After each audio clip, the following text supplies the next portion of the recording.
Consciousness didn't come back to me all at once. It was a long and arduous process, a seemingly never-ending series of false starts rather than something akin to switching on a light bulb. At first, those moments where my brain registered that something was happening were few and far between, and if I had to find some way to describe them, I would say it was like I was trying to see the world through someone else's prescription glasses. The blurriness was always accompanied by sounds and sensations that didn't make any sense. Not that anything was making any sense at that point. I wasn't even registering that I was a person, let alone who and where I was. After who knows how long of floating inside my own personal mental fog, I started to become more coherent. I gained a firmer grip on what was happening around me. I caught a few snatches of conversation from people that I didn't recognize. Words like hold and contain were being used. It took me a while to realize that they were being said in regards to me. Even through the haze, I felt a certain amount of frustration. It was like the muscles in my brain hadn't been flexed in quite some time, and because of this, they had atrophied. I knew that I should be able to work out what was happening. I knew that I was supposed to be an intelligent person. No matter how hard I tried, though, the pieces just weren't falling into place. More time passed, and I reached a point where I was returning to normal at a faster rate. The more that I came out of the fog, though, the more pain I began to feel. Lights were too bright and seemed to be perpetually pointed directly into my eyes. Every sound was amplified 1,000-fold, and even when I clamped my hands down over my ears, I couldn't block out the torturous calamity. I was still mentally out more than I was in, and most of my lucid moments were spent rocking in the corner of my small room and moaning in agony. I kept telling myself that it would subside, that as I readjusted to living without perpetual numbness, my body would adapt. In those moments of pain, however, I wasn't sure if I really believed myself. Maybe I was too far gone to really know what would happen. It turned out that I was right. As whatever medication I was on made its way out of my system, I started to become reconditioned to the real world. My eyes began to see clearly, and the ringing in my ears ceased. Most importantly, my mind began to sharpen, and rational thought became the normal rather than the exception. An indeterminate amount of time after the process of returning to normalcy had begun, I found myself standing in front of the small sink that was attached to one wall of my room. I didn't remember how I had gotten there. I remembered lying in the uncomfortable bed thinking about getting up, but I couldn't recall having actually done that or walking over to the sink. I turned on the water and bent over to drink from the faucet. I was incredibly thirsty, to the point that I drank too quickly, and it triggered my gag reflex. Thankfully, I managed to stop myself from throwing up. Above the sink was a mirror. The man that was staring back at me was barely recognizable. I had no way of knowing how long I had been kept locked up and medicated, but it had been long enough that I had lost a substantial amount of weight. My reflection's face looked haggard, and the eyes that peered back at me were tired. My hair was shaved. After a few minutes, I looked away. The person in the mirror was a stranger. Draped over the room's only chair was a small stack of clothing. It included a pair of jeans, underwear, a pair of socks, and a gray hooded sweatshirt. I noticed that there was no belt for the jeans, and the shoes were meant to be slipped on and had no laces. Those were the type of precautions that were taken when a person might be suicidal. I changed out of the white hospital gown I was wearing and into the provided clothes. Just the simple act of getting dressed made me feel more human. Not sure what to do next, I sat down on the edge of the bed and waited. Minutes passed, or maybe it was hours. My concept of the passage of time still wasn't all there yet. There was no clock in the room, and there wasn't even a window for me to judge the time by the sun. I'm not sure when I became aware that the room's door was open. It was barely noticeable, but I could see that the door wasn't fully flush against the wall. I knew that it had been when I had first awoken. Someone had opened it. I stood up and crossed slowly over to it. Reaching out with one hand, I tapped it lightly with my index finger. The door moved slightly. I swung it open the rest of the way and peered out. There was a hallway. I cautiously stuck my head out to get a better look. There were many doors along both sides of it, but all of them but mine were closed, and the hallway appeared to be empty. I started to feel a sense of unease. I didn't know where I was or what kind of situation I was in, but I was absolutely certain that something wasn't right. I went through the doorway and into the hallway. I stopped every few steps to listen. The only sound was my own footsteps echoing off the white walls. Small details began to register. The lights were dim, although I didn't know if that was significant or not. At both ends of the hall were windows with thick shutters in place over them. It reminded me of old films where prisons had been locked down. There was a peculiar smell in the air, one that I couldn't quite place. It took me a few moments to figure out that it wasn't a single scent, but instead was a mixture of bleach and ammonia. The smell was extremely strong. It was less like someone had cleaned the hallway, and more like someone had run up and down it, splashing chemicals all over everything. My knowledge of basic chemistry kicked in and my eyes grew wide. I darted back into the room I'd been in. Assuming that I was right, and it was indeed a mixture of ammonia and bleach, I shouldn't be breathing them in. When mixed together, the two chemicals produced toxic vapors. I tore off a long strip of cloth from the bedsheet and soaked it in water from the sink. When I was finished, I carefully tied it around my mouth. The makeshift mask wouldn't be all that effective, but hopefully it would be enough to filter the air I breathed in for a short period of time. I returned to the hallway and continued on. I reached the first fork in my path. The corridor I was currently in extended roughly 100 feet further before making a sharp left turn. To my immediate right was another hallway. After listening for a moment, I turned down the hallway next to me. I couldn't be sure in the dim light, but there appeared to be an elevator at the far end. I had only gone a few steps when I started to see signs that I had been correct and something was indeed wrong. The doors on both sides of this corridor were open. Many of them had odd scratches and markings on both them and on the nearby floor.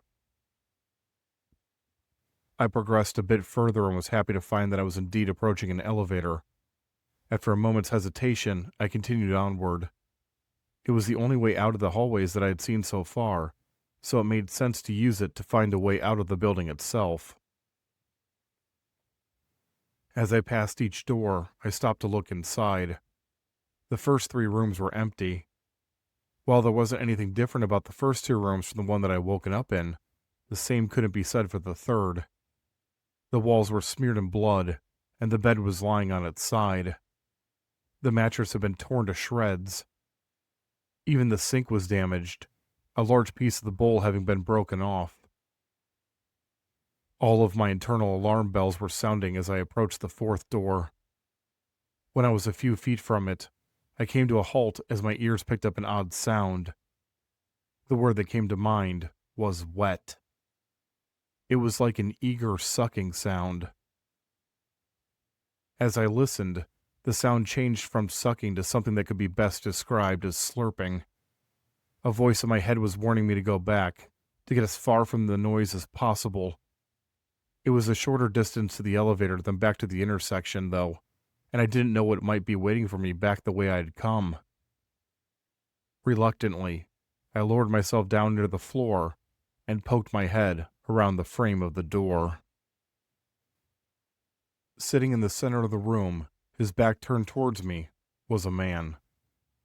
He had long dark hair and a slim build. He was wearing the same type of gown that I had been when I had woken up. Scattered on the floor around him were body parts. Even as my stomach lurched, there was a part of me that coldly analyzed what I was seeing. Based on the number of arms and legs, I was looking at the remains of at least 3 people. The man was holding up a severed hand and eagerly biting into the ragged wrist. Just inside the doorway was a mostly unmolested corpse of a person dressed in scrubs. His body was lying on its side so that he was facing me. The eyes were open, and his face was contorted in an expression of both surprise and horror. Blood was pooled around his head. His entire throat had been torn out. Something was off about the blood-covered man. His arms were covered in thick fur-like hairs, and although I couldn't be sure, it looked like there was a wide scar on the skin exposed by the open back of the gown.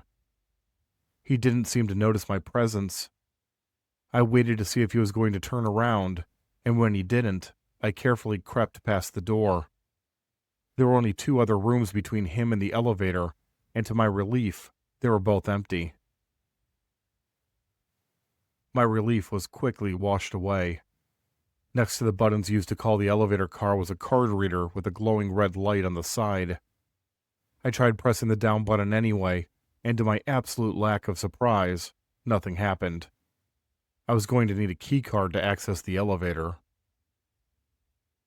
I closed my eyes and gritted my teeth in frustration. I was pretty sure that I knew where to get one. The dead orderly in the cannibal's room probably had one on him. In fact, I was pretty sure that I had seen a lanyard around what was left of his neck, and it was most likely attached to that. If I wanted to use the elevator, I was going to have to go collect the card, while miraculously not alerting the feasting man. Screw that. It didn't take a genius to know that was a terrible idea. I considered my options. I could attempt to overpower the man. That was an option that I quickly dismissed. The amount of corpses in his room meant that he was a very dangerous person to tangle with. The only reasonable solution was to backtrack the way that I had come and try the way that I hadn't gone down. Deciding on my plan, I turned and crept back down the corridor. I had only retreated a few feet when I saw movement in the shadows ahead. I quickly ducked behind one of the open doors and watched from around the corner. I could just barely make out the shape in the darkness. As I watched, a second shadow appeared, followed by a third. It was a group of people approaching. I jerked in surprise as the man with the long hair stepped out of his room and into the hallway. He was less than 10 feet away, and I could smell the stench of death even through my homemade mask. Luckily, he was facing away from me, his head turned towards the people drawing closer. Even from this position, I could see that his facial features were distorted. His open mouth was filled with sharp, fang-like teeth, and more of the fur was covering his face. It was his eyes that were most striking to me. They were wild, almost feral. I'm not sure why, as the resemblance was only passing at best, but my initial thought was that he looked like a wolf. The man stood completely still as he watched. His head was tilted to one side as if he was listening intently. One of the people came close enough that I was able to make out details. It was a large, balding man that looked like he had been carved out of stone, and he was dressed like a hospital orderly. As I watched, a second person appeared wearing the same outfit as the first, followed quickly by a third. They conversed quietly and looked back over their shoulders as if they were confused about something. They apparently couldn't see the blood-covered man yet. As they continued to advance, the long-haired man took a step towards them. I thought about calling out a warning. I kept my mouth shut, however. I didn't know who any of these people were, and for all I knew, these 3 were worse than the cannibal. Even if I decided to take that risk, there was no way to do so without alerting the man to my presence. All that I could do was watch as the 4 of them continued on a collision course towards each other. I crept back out into the hallway as quietly as I possibly could. After what was only seconds, but felt like years, I reached the room he had come out of and went inside.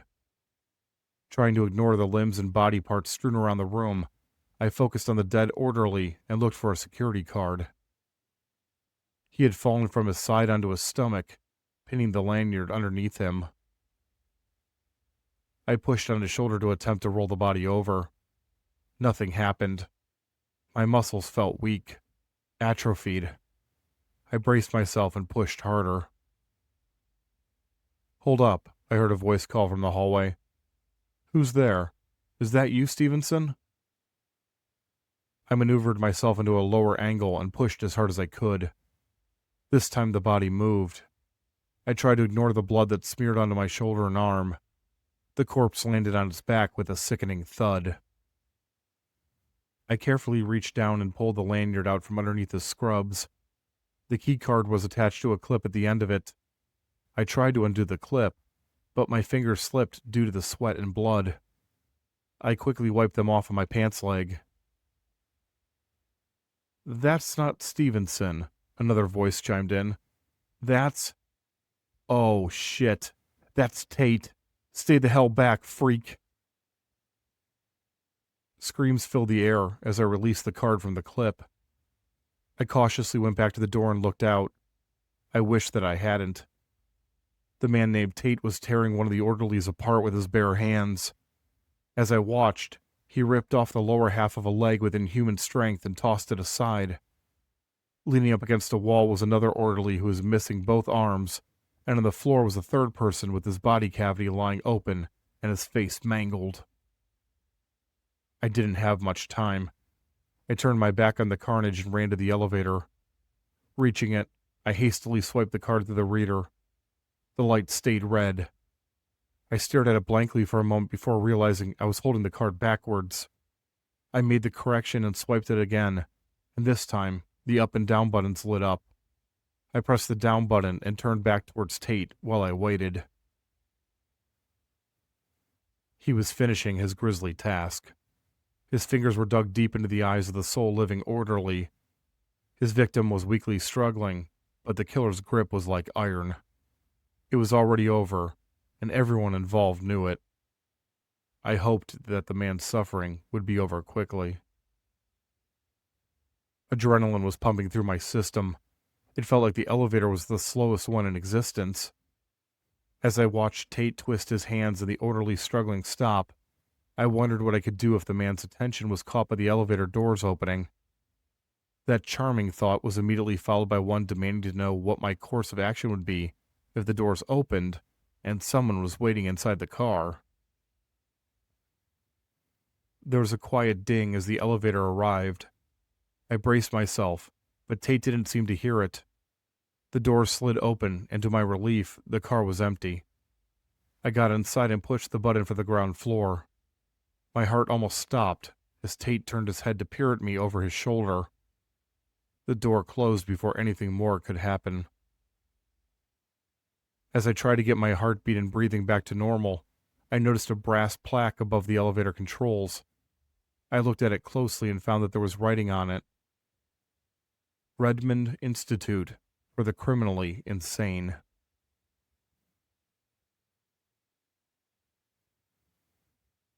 I read the sign 3 times to make sure that I was reading it correctly.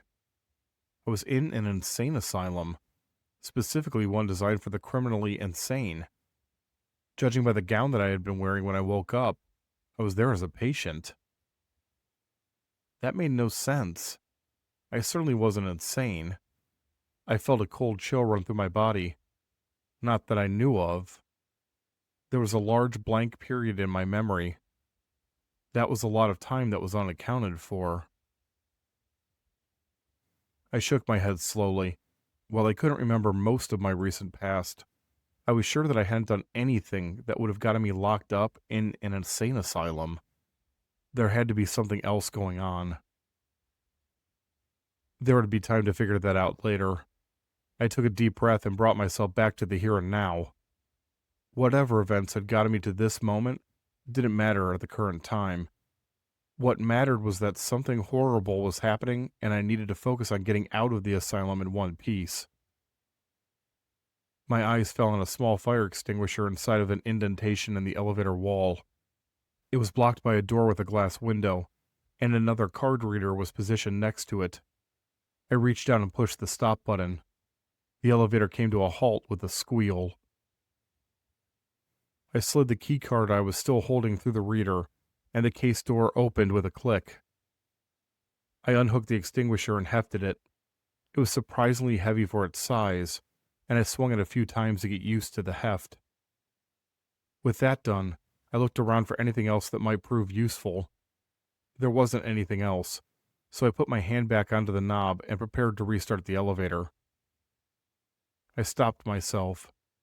There might be another option. I looked up at the elevator car's ceiling. There was a closed hatch with a small handle. It was well out of reach, and there was nothing that I could use to boost myself up. It just wasn't feasible. I felt a very real temptation to just keep the elevator stopped where it was safe. I knew that that wasn't really an option, however, so I started the car moving again before I could talk myself out of it. Far too quickly, the elevator came to a stop on the ground floor, and the door slid open. I don't know what I was expecting, but it wasn't complete stillness. I had reached an area with offices on both sides. There was no one around, and although I strained my ears as much as possible, I couldn't hear anything. A glowing exit sign hung on one wall. I walked in the direction that the arrow indicated, the fire extinguisher clutched in my right hand. The offices I passed were deserted. I wondered if it was the weekend and everyone was gone until Monday. It was the most pleasant explanation that I could come up with, so I clung to it even though I knew that a criminal insane asylum would always have lots of staff on hand, no matter what day it was. I made myself stop. For the next few minutes, I concentrated on forcing myself to be calm. I had been on edge since leaving my room, and I needed to stay calm and focused if I wanted the best shot possible getting myself out of this situation. Once I felt like I was back to being in control of myself, I continued onward. The hallway ended in a large room.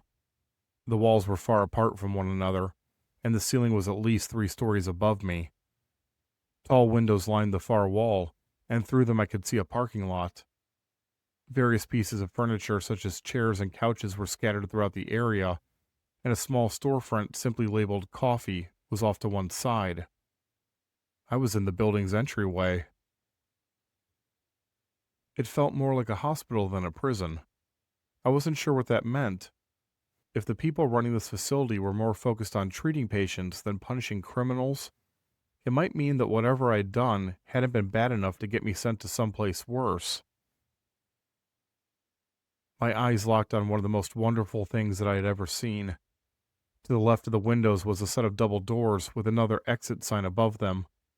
I had found the way out, and all it had taken was avoiding being torn limb from limb and eaten by a superpowered cannibal.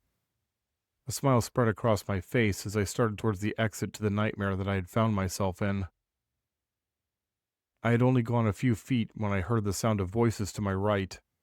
Without thinking, I ducked behind a large leather chair. Peeking around the side, I watched as a thin woman in a patient's gown came out of a side hallway with 2 orderlies. These orderlies were covered in gashes and cuts, and both of them had a look of pure terror plastered on their face. Their eyes were open wide and their lips were pulled back from their teeth. A black strap was wrapped around each of their necks, and the other end was held by the woman. She was handling them like she was walking dogs. "That's right, boys," the woman said, her voice pleasant. "Take a good look around. Mr. Bingo says that nobody gets in or out." Swearing under my breath, I waited until the group was looking away before darting back into the hallway I had just come from. It was infuriating to be so close and yet so far, but I had to get past that and figure out what to do next. To make sure that I wasn't seen, I went into the nearest office and gently closed the door. Bingo. The woman had said the name Bingo. I didn't think that I'd ever heard that name before. I shook my head. I didn't have time to worry about that now. The nameplate on the desk identified the office as belonging to the head administrator. There was a window behind the desk, and I opened the blinds to get a better look. Sunlight came streaming in, but unfortunately the window was one solid piece and didn't open. It was thick enough that I doubted that I could break through it with the fire extinguisher. I certainly couldn't manage it without the noise alerting the woman and her pets. Not really expecting to find anything, I opened the center desk drawer. Inside was only one object, a keyring with a single key. The tag was labeled Maintenance. I had just seen a door with the same name on it a bit further back down the hallway. I locked the door and, not sure what else to do, descended down the dozen steps. At the bottom was a long concrete tunnel with pipes running along the ceiling. The lights were spaced far apart from each other, casting shadows in the gaps between them. I noticed a toolbox sitting next to the steps. I opened it and dug through the contents for a moment before extracting a large, heavy wrench. It was smaller than the fire extinguisher, but it was also easier to carry and quite a bit less awkward to swing. I set down the fire extinguisher against the wall and started down the passage. I passed a few doors as I walked, and I made it a point to check them all. Each one opened into utility closets. More than once I jumped at odd sounds, only to determine that they had come from the pipes. I had only been walking for a few minutes when a sense of claustrophobia began to set in. I wasn't actually claustrophobic, but the stress of the situation was starting to take its toll. Until I found a usable exit, I was trapped in the asylum, and worse, I was trapped inside with terrible things that I didn't understand. It was no wonder that the walls were feeling a little too close for comfort. I reached the end of the tunnel and found another set of stairs, this time leading up. I climbed them and came to a door exactly like the one that I'd entered the maintenance passage through. Trying to be as quiet as possible, I unlocked it and slowly pushed it open. I immediately shut my eyes against the light that flooded in through the opening. It wasn't all that bright, but in contrast to the dim halls and tunnels I'd been going through, it was blinding. My eyes slowly adjusted, and I saw that I was standing in a parking garage. The large steel gates had been lowered to block the entrances and exits. That basically confirmed that the asylum was indeed on lockdown. My being right didn't make it any less disappointing. The light illuminating the parking garage was coming from small gaps above the doors. There was a standard-sized door next to one of the gates, and I went over to try and open it. It was locked as well, and the maintenance key didn't fit. I pocketed the key and looked around for another way out. None of the spaces on the first floor were taken. Judging by the layer of grime and dust, they hadn't been occupied for quite a while. I looked closer at the metal shutters and found that they were covered in filth as well. The parking garage hadn't been used in quite some time. Staff had to have been coming in and out, though, so logic dictated that there must have been another location for them to park somewhere. I located another door that was unlocked. It led back into the building, however, and that was the last place that I wanted to be. Instead, I walked up the ramp to the second floor of the parking garage. The good news was that there were openings along the walls, probably to allow car exhaust to be released and air to cycle through the structure. The bad news was that they weren't large enough for me to slip through. Even if I could have managed to shove myself through one, I was too high up to lower myself to the ground without injury. I looked through a few of the openings.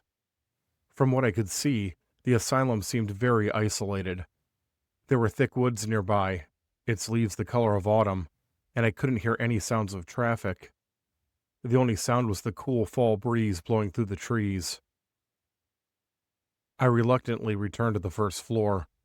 I could do one of two things: go back into the maintenance tunnel and hope that the woman and her pet orderlies had moved on, or go through the second door that led into a section of the building I hadn't been in yet. I thought back to the expressions on the faces of the leashed orderlies. Going back there wasn't really an option. Having come to a decision, I went over to the door leading into parts unknown and opened it. I found myself in a small storage area connected to a kitchen.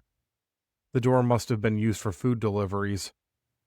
I passed a stack of boxes as I crossed into the kitchen itself, all of which were marked as apples. I immediately started to search for a knife. This was an industrial-sized kitchen after all, and there had to be knives somewhere. I checked all the drawers and came up empty. My eyes fell on a knife rack sitting against the wall near a stove, but all of the blades had been removed. I had the feeling that I didn't want to know where they had gone. My stomach rumbled. I didn't know how long it had been since I had eaten anything, but apparently it had been a while. I went back to the boxes and quickly ate an apple before getting a second one and doing the same. They were a bit soft and only 1 or 2 days from going bad, but at that moment, they were the most delicious things I had ever tasted. When I was finished, I walked over to a pair of swinging doors. Each door had a round window at head level. I peered through the one on the right. The glass was a bit blurry, but I could make out a cafeteria on the other side. I watched for a while to make sure that there was nothing moving, and once I was satisfied, I went through the door. I gripped the wrench tightly as I walked past a pair of cash registers and a cooler with bottled water and soda. A few of the tables and maybe a dozen chairs were lying on their sides. Many of the pieces of furniture were in the middle of the aisles, rather than in their usual places. In the middle of the seating area was an island with a fountain drink dispenser. The dispenser itself had been broken in multiple places. Not just broken, but demolished. It looked like someone had taken a sledgehammer to it. The violence that would have been required to do such a thing was disturbing. "Greetings," a cheerful voice said from the far side of the room. Startled, I spun around to face in the direction of the speaker. An absolute mountain of a man was standing in the shadowy corner of the cafeteria. He was nearly 7 feet tall, and he must have weighed close to 500 pounds. His face was partly obscured by a long tangled beard. In his right hand was a hammer. I had discovered the person responsible for the destruction of the soda machine.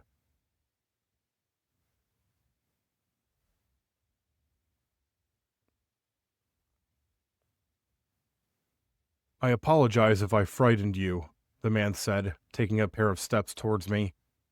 "These are stressful times, and I should have taken that into account before greeting you." "It's fine," I answered, grateful for the weight of the wrench in my hand. "So good to hear you say that. Oh, pardon me, where are my manners? My name is Tucker Bard. May I ask the name of the person who I am speaking with?" The politeness that he was displaying caught me off guard for a moment. I hesitated as I considered how to answer his question. I was obviously going to answer it, as pissing off a giant holding a hammer wasn't high on my priority list. At the same time, I wasn't keen on giving him my real name either. "My name is Charles Dodgson," I replied with a forced smile. "It's a pleasure to make your acquaintance, Mr. Bard." "Ho ho," the man said, taking a few more steps forward. "I must say, it is quite refreshing to meet someone in this wretched place with quality manners. Most of the ruffians here have been scraped from the bottom of society's barrel, if you pardon the rather crude imagery." While he was being polite, I saw the bard's smile didn't extend to his eyes. The man was watching me intently, as if he was sizing me up. He may have spoken like a pompous English professor, but he was wearing a patient's clothing. He came to a stop just out of arm's reach. Now that he was closer, I could see a small patch of skin and hair sticking to the end of the hammer. "I believe that we can be civil no matter the situation," I said, playing along with the man while I frantically tried to figure out a way to escape. In fact, I'd submit that it's our duty to remain civil in the worst of times. "Well said, Mr. Dodson, well said," Bard congratulated me. "I wonder, however, what your thoughts on courtesy and lying happen to be." "I'm not sure that I follow you."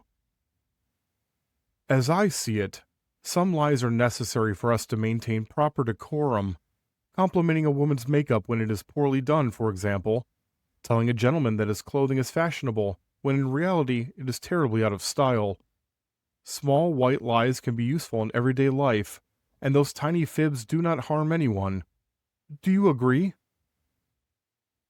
I knew that he was on to me. "I haven't thought about it before, but I would have to say that you are correct." "But then, there are also bigger lies." The huge man stood up to his full height. "Lies such as the one that you just told me, Mr. Dodson." I'm a bit offended that you believed that I wouldn't recognize something as simple as the true name of Lewis Carroll, the author of Alice in Wonderland. I remained silent. I will say that it's an apt choice, however. It does feel as if this place has gone down the rabbit hole or through the looking glass, does it not? I admit a bit of subterfuge on my part. I just so happen to know exactly who you are, Peter Lewis. We've never been formally introduced, but I'm an, shall we say, acquaintance of an acquaintance. I apologize for the deception, I hastily began, trying to buy myself some time while also attempting not to be slowed down by the confusion his words brought. You see, Bard held up one ham-sized hand to stop me. It really doesn't matter. I believe that the time for pleasantries has come and gone. I backed away slowly in an attempt to lengthen the distance between us. The man followed me step for step, never coming any closer, but also not allowing the gap to widen. The well-spoken brute seemed to be enjoying the little game that we were playing. I tried to angle myself towards the door leading back to the kitchen as I continued to back away, but he anticipated my escape attempt and moved to block my path. That left the doors on the far side of the room, which I surmised must open into the asylum hallways. With all of the debris strewn across the floor, I wasn't sure if I'd be able to make a run for them. The expression on Bard's face changed, and he was moving forward with surprising speed. He swung the hammer towards me, and I barely ducked out of the way in time.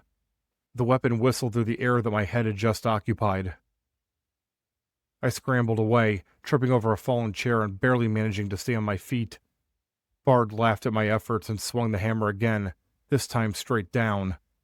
I threw myself out of the path of the arc, and it slammed in the floor so hard that it broke through the tile and into the concrete below. The force of the impact caused Bard to lose his grip on the hammer. As he reached to retrieve it, I attempted to strike his hand with the wrench. He merely swatted it out of my hand like it was nothing. Before the tool hit the ground, I had turned and was heading towards the exit. I didn't know where it led, but it was better than trapping myself between my would-be killer and the woman walking two orderlies like dogs. I didn't stop running when I reached the door. Instead, I lowered my shoulder and burst through them.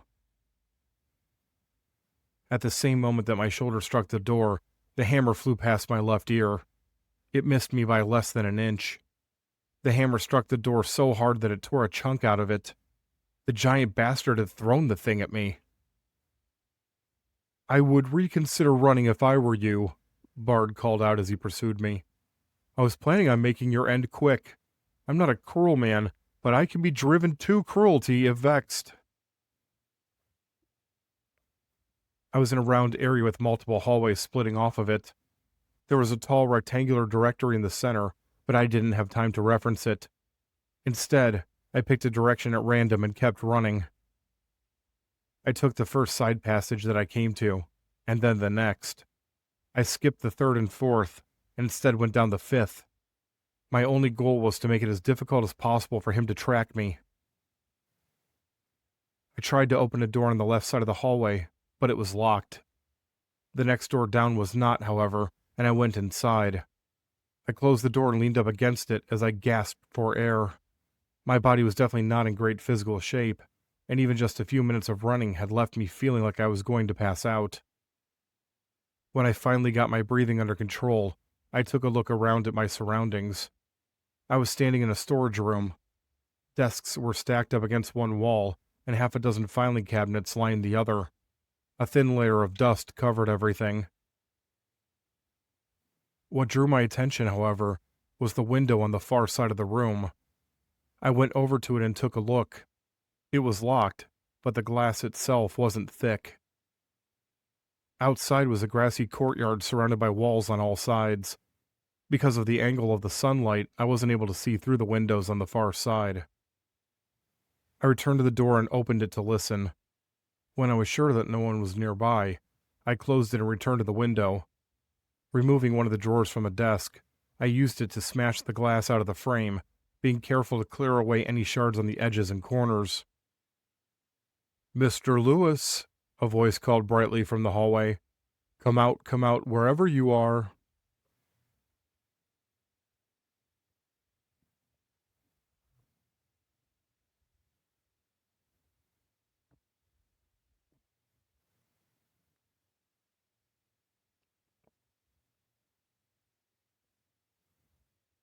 No way. There was simply no way that the giant man had managed to track me down so quickly. It was extremely improbable, if not downright impossible. "I feel like Hansel and Gretel," Bard declared, his voice coming closer. "Simply follow the breadcrumbs to where I want to go." I had no idea what he was talking about. I glanced down at the ground and noticed a red spot on the white tile. With all the adrenaline pumping through me, I hadn't even noticed the throbbing in my left ear. I reached up and touched it gently. I hissed in pain and pulled my hand back. There was blood on my fingers. The hammer hadn't completely missed me after all. He was following the small drops of blood right to me. Taking one last quick look to make sure that all the glass had been cleared out, I climbed out the window and pulled the drawer out with me. Even if Bard found the room that I had gone into, he would be much too large to follow me out into the courtyard this way. That was the plan, anyway. There was a door nearby, but it wouldn't open.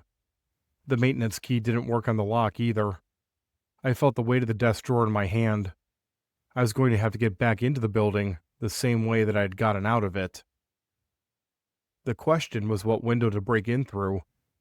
I quickly dismissed any of the windows on the side of the building that Bard was roaming through, and the side with the locked door didn't have any.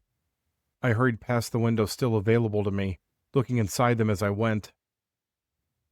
I stopped when I reached the window of an office. I'd passed multiple other offices already, but this one was twice the size of the others. I had a better chance of finding something that I could use in one of the higher-ups' offices, so I smashed in the window at the desk drawer. "Well played, Mr. Lewis," Bard called from the storage room window. "Still, you'll find that I'm most persistent. We'll be meeting again very soon, you and I." "It was a pleasure meeting you, Mr. Bard," I yelled back, not bothering to turn around. "I will now take my leave of you so that you will be free to run off and go fuck yourself." I crawled in through the window before the large man could respond. The first thing that I did was check that the door was locked. When I had confirmed that it was, I pushed a heavy chair up against it. There was no point in taking chances. With that done, I turned my attention to the rest of the office. It was rather Spartan. Outside of an oak desk and a few filing cabinets, there wasn't much to see.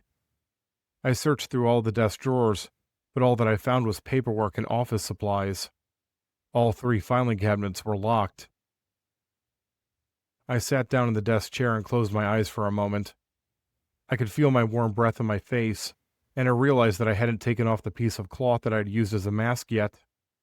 Pulling it over my head, I tossed it onto the desk and sighed. I needed a plan. I went through the drawers again. This time I took a closer look at the paperwork. Most of them were just notes or memos with a few bills thrown in for good measure. When I reached a folded up document, I set it on the desk and opened it. I almost jumped out of my chair. What I was looking at wasn't paperwork. It was a map of the asylum. It took me a few minutes to figure out where I was. The document was more of a blueprint than a true map, and I knew very little about how to read blueprints. I eventually managed to locate the office I was standing in and started following the corridors towards the nearest exit with my finger. It was close. According to the blueprints, there was an emergency exit right down the hallway from where I was. Just a little further, and I would be free of whatever this nightmare was that I had found myself in. I was eager to escape, but I forced myself to slow down and not let that eagerness get the best of me. Going back over to the door, I pushed the chair back out of the way and put my ear up against the wood. I winced. I had forgotten that particular ear was the one that had a small piece taken out of it. I didn't hear anything. As slowly as I possibly could, I unlocked the door. Despite my best efforts, the lock thumped loudly as the bolt disengaged. It wasn't loud enough for anyone not right next to the door to hear, but because I was so tense, it sounded like a cannon firing to me. Taking a deep breath, I opened the door and stepped out into the hallway. The office was located at one end of the corridor, so at least I knew that there wouldn't be anything coming up behind me. I moved quickly but cautiously in the direction of the exit, making sure to duck down below any windows as I passed them. Halfway down the hallway was an opening leading into another passage. I pressed my back up against the wall and quickly looked around the corner before pulling my head back into cover. My heart began to race. Coming down that hallway, walking at a casual pace and still holding onto the two leashed orderlies, was the woman that I had seen in the entryway. I really didn't have much of a choice. If I stayed where I was or went back to the office, I would be trapped. There was only one real option, and it wasn't a good one. Without waiting for my brain to get a chance to talk me out of it, I gave up on all semblance of stealth and made a run for the exit. "Look, darlings," the woman said as she saw me darting past the opening. "Fresh meat." I didn't stop. I didn't even look in her direction. I just kept running. The thought entered my head that I might have read the blueprints wrong. Maybe the emergency exit I had seen was actually located down a different hallway, or maybe the plans had changed at some point after the blueprints had been drawn up. I might have just signed my own death certificate. I reached the end of the hallway and turned left. Less than 50 feet in front of me was a red door with a glowing exit sign above it. Without stopping, I ran into it and pushed it open. A loud alarm started blaring, but at that point I didn't care. I just kept running. I was outside the front of the asylum. The sidewalk I was on connected to a larger walkway, and beyond that was an asphalt driveway leading off into the distance. I continued on as fast as I could, passing by a large stone fountain and several benches as I went. I didn't stop running until I was quite some distance from the asylum. I wanted to keep going, but my legs were spent, and I simply couldn't press on. I collapsed down onto my knees and looked back towards the Redmond Institute for the criminally insane. No one was pursuing me. I watched for what seemed like hours, but no one emerged from the building. The building itself was foreboding. Even if my opinion hadn't been tainted by my recent experiences inside, I still would have found it to be an unsettling sight. As soon as I had caught my breath and my legs no longer felt like they were on fire, I got back up and started walking down the driveway. On both sides were thick woods, and I briefly considered going into them rather than remaining out in the open. I decided that I didn't have the energy to fight my way through the brush. It was a very long driveway, but eventually I reached a road. In both directions it went on for a while before turning out of view behind trees. Both ways looked the exact same. There was one exception, though. To my right was a small green sign with the words, "Harvest End, 9 miles," written in white. Trying to take some solace in the fact that I was at least heading towards a town, I started walking in the direction the sign indicated.